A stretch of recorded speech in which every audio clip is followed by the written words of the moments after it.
एक guest house रो बंद कोठरी भितरु जणे युवकर झुलंता मृतदेह उद्धार होईछि।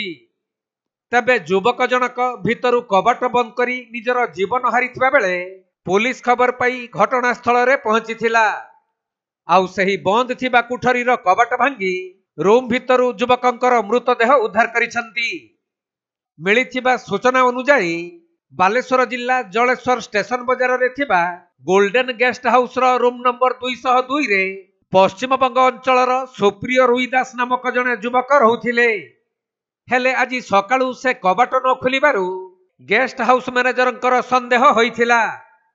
परे गेस्ट हाउस रो कर्मचारी माने कबाट बाडई तांकु डाकिथिले भी भितरु कोनोसी उत्तर न मिलिबारु पुलिस को खबर दिया जाइथिला।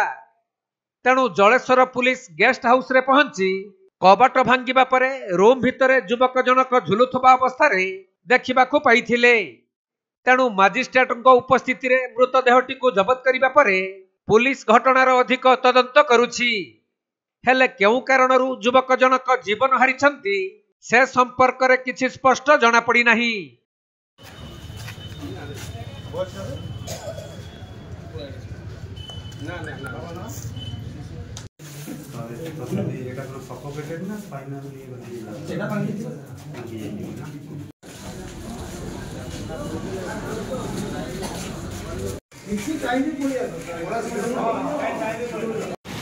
बालेश्वर जिला जलेश्वर जगन्नाथ गुच्छायत रिपोर्ट, कोणार्क लाइव।